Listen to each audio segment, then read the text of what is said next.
So it's been a while since I've created a video like this or any content whatsoever, and there's a strong reason why. And the strong reason is this man right here, my granddad, Harry McGregor, 95 years old. Sadly, on the 25th of September, so just under a month, my granddad sadly passed away. And even though my granddad was 95 years old, and even though my granddad's health was deteriorating, and even though I thought that I was prepared to deal with the grief and process the grief that would come from it, I wasn't. And that's the one thing that I always talk about when it comes to grief, is it's a roller coaster of emotions, and you don't really ever know how you're going to feel or what you're going to experience or the emotions that might arise from it. And I did really struggle the first couple of days. And as I say, even though my granddad was 95 years old, his health was deteriorating, I'm sitting here right now actually feeling quite grateful because he was ready, and he said that he was ready to go. He wasn't having any quality of life that, you know, my independent, stubborn granddad would have wanted. It still kind of was hard when it happened, and it was quick the way that it happened too. And I had a phone call in the morning to say my granddad had a fall out of bed in the middle of the night, but he was okay. And because of everything going on, I couldn't go to the hospital to obviously see him. And then in the kind of mid-afternoon, I was working, I had another phone call that gave me an update. And then all of a sudden he said, you know, your granddad is really unwell. And I said, what do you mean? I said, I was told that he was okay and he'll be coming out in the next couple of days. And long story short, you know, he sort of told me that my granddad was not good at all. And I went to the hospital, found out that he was really struggling. And very luckily and amazingly, me, my mum and my brother went and saw my granddad. And he was holding on the last moments to see us. And we saw him. I showed him a little photo of my boy Teddy and Freddie as well, and he passed away within sort of 20-30 minutes of us being there. And yeah, I think it's processing the grief, and when you're dealing with your emotions and when you're dealing with stuff like this and you're trying to be creative, you're trying to work, you're trying to be a dad of two, you're trying to be a husband, you're trying to be all of this stuff, right? It's very difficult to do.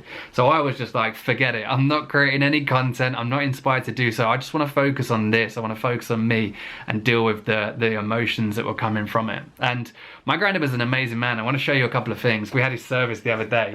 But when it comes to my granddad, one of the key things that I feel like I've struggled with since this has happened is my dad was an only child, so I'm very vocal about my dad. I lost him when I was 18 years old to suicide. It was very sudden and out of the blue. My dad was an only child, and after my dad died in the March, we sadly lost my nan a month later. She was diagnosed with cancer about 2 years before that, and after she lost my dad, you know, her only son, she really kind of gave up and deteriorated quite quickly after that.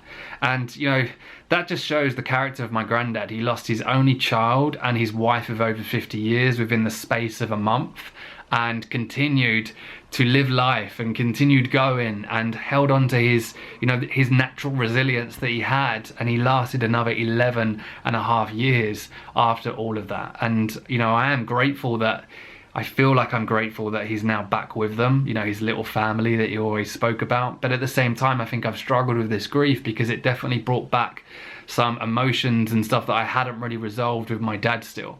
And even the funeral, the same place that my dad's funeral was in, seeing the photo of my dad, my granddad and my nan there on the coffin, you know, it did bring some back, you know, some emotions when it comes to my dad.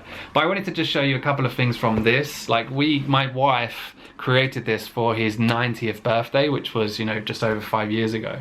It says, to Mac, happy 90th birthday, love from the family. And it's literally a scrapbook that she created, going through his life. So, you know, he served in the World War II. He served in World War II. I love looking at some of these black and white photos. This one's my favorite.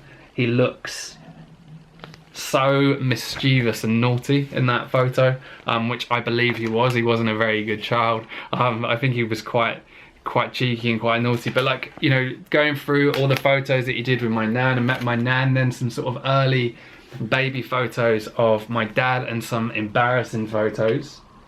of my dad as well. And looking at this, you know, it does make me happy now. It's, when I first saw this, I did get a little bit sad, but again, like photos of my dad when he was young, my mum and my dad's wedding, and they kept the wedding anniversary, the wedding cards, you know, the christening.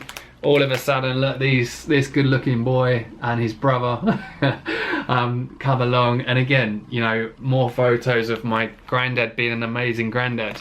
Like, he took us to Florida. There's some photos there when we were young.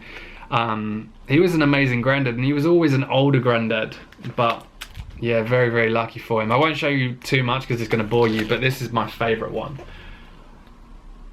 My granddad was someone who would strip at every single party. So what I want to do is I want to share a couple of lessons I learned from my granddad in this video, and hopefully it's something that you can take away from it too. So the first lesson that I learned from my granddad is that dance more and just have fun. Like, my granddad would go to every party or wherever we was, and he would be the first one dancing, and he would be going around to everyone sitting down and say, come on, get up, let's dance, let's dance, let's dance.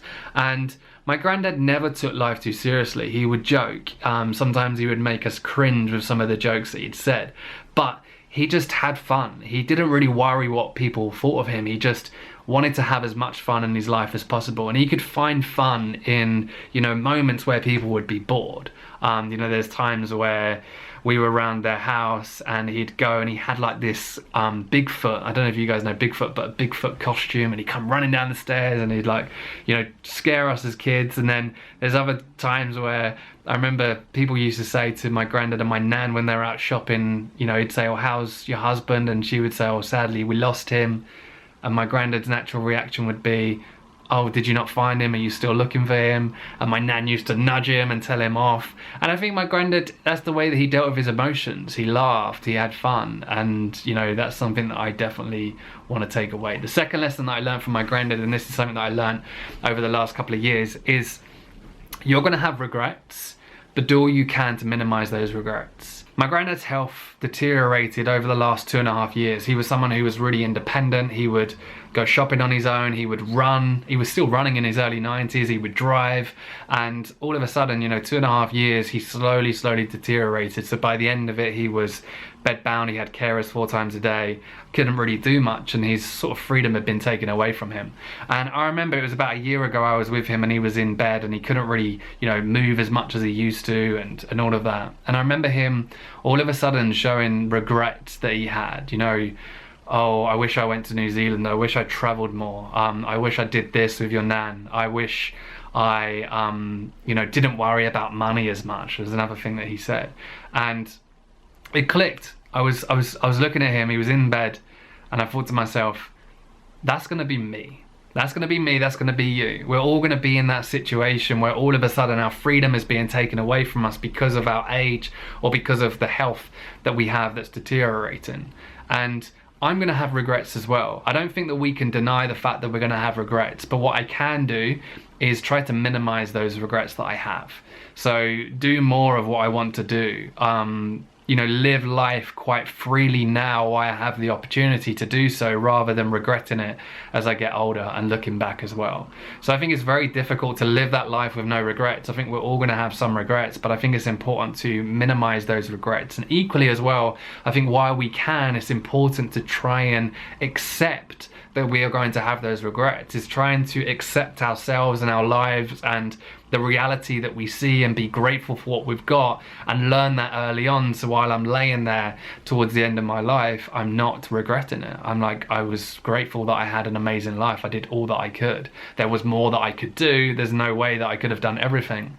But by that time, hopefully, I can train my mind enough that I feel grateful for what I've done. The third lesson is one that I've kind of already alluded to. Do not worry about money. And this is so easy to say, and trust me, I've been someone that's been consumed by money for so long. I worry about it. Sometimes it's worrying when, you know, the bills are going out and how much money I've got. And then there's times where I've got a lot of money, but then I'll misspend that money. And Sometimes I've got a lot of money and then I'm worried that I still need more money, right? And we're always fixated on it. And I started to learn this from my dad, because my dad was very, very tight with his money as well. And what I mean by tight is, you know, we would go on holiday every year. Every year we would go on a family holiday, which was amazing. I'm very lucky for that. But, you know, my dad would be bargain hunting, trying to find the best deal, you know, and we would go out and I'd want some new football boots and I'd say, I really want those ones, like all my friends have got those.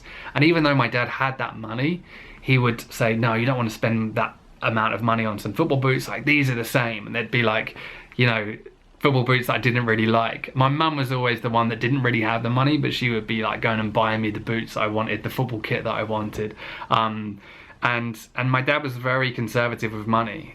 And when my dad had his breakdown, so when my dad was really struggling with his depression and was in that crisis point and suicidal, my dad did not care about money. Like, my dad taught me a lot about money, which I really, really appreciate. So like, even when I bought my first car, my dad put the money up, but I would pay him back every single month, to try and sort of get me in that sort of mindset that, you know, money doesn't grow on trees and I've got to work from that. So I was really, really appreciative of that.